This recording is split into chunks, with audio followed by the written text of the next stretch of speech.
Hi hello నమస్తే welcome to auto Wala updates. ఇప్పుడే control movie చూడడం జరిగింది. ఈ movie just 1 hour 37 minutes run టైమ్తో నెట్ఫ్లిక్స్లో తెలుగులో కూడా స్ట్రీమ్ అవుతుంది.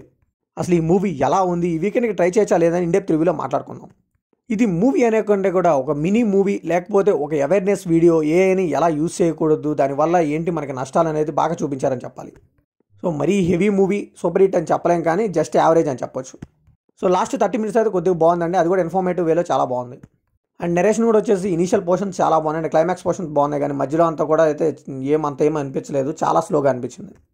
ఇంక ఈ మూవీని ఫ్యామిలీతో చూడొచ్చా అంటే మధ్యలో కొన్ని రొమాంటిక్ సీన్స్, ఒక లిప్ లాక్ ఉన్నాయండి, ఇవి పర్లేదు అనుకుంటే చూడొచ్చు.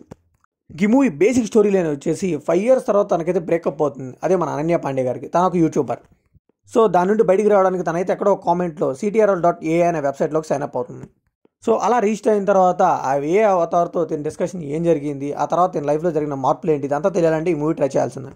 ఈ మూవీలో పాజిటివ్ విషయానికి వస్తే అనన్య పాండే గారు అండి. ఫస్ట్ టైం అండి ఆవిడైతే ఇంత పర్ఫార్మెన్స్ ఓరియంటెడ్ రోల్లో నేను చూడడం అయితే. సో ఆవిడకి ఇంత పర్ఫార్మెన్స్ వచ్చా వీళ్ళు ఎవరు యూస్ చేసుకోవట్లేదేమో అని నాకు అనిపించింది.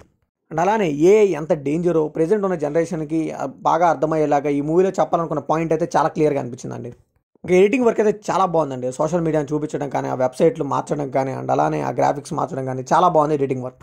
ఇంక ఈ మూవీకి మేజర్ హైలైట్ వచ్చేసి తెలుగు డబ్బింగ్ కూడా చాలా బాగుంది, పక్కా ట్రై చేయొచ్చు మీరు. అండ్ సినిమాటోగ్రఫీ కూడా చాలా బాగుందండి.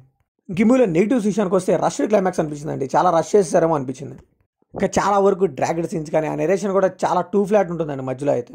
సో ప్రతిసారి ఏఐతో మాట్లాడడం, అదేమో ఫోటోలో ఉన్న పర్సన్ని మాయం చేయడం, ఇదే రిపీటెడ్గా జరుగుతూ ఉంటుంది. అది కొద్దిగా అన్నెసరీ ఏమో అనిపించింది నాకు. ఇంకా అలానే డైలాగ్స్ చూడటం కంటే కింద మన సబ్ టైటిల్స్, ఆ మెసేజ్ చూడటమే ఎక్కువ పెట్టిన టైం అని నాకు అనిపించింది. సో ఫైనల్గా ఈ మూవీకి మనం ఇచ్చే బడ్జెక్ట్ ఏంటంటే ఏఐ ఇప్పుడున్న జనరేషన్కి ఎంత డేంజరో తెలుసుకోవడానికి అయితే ఈ మూవీ పక్కా ట్రై చేయొచ్చండి. సో అలా కాదు మాస్ ఎలిమెంట్స్ మాకు కావాలంటే మాత్రం వాళ్ళకైతే ఈ మూవీ పనిచేయదు. సో ఇది కంప్లీట్లీ నా ఒపీనియన్ మాత్రమే. మరి ఈ మూవీ మీకు ఎలా అనిపించిందో కమెంట్లో షేర్ చేసుకోండి, లైక్ చేయండి, షేర్ చేయండి, వెళ్ళే ముందు సబ్స్క్రైబ్ చేసుకోండి.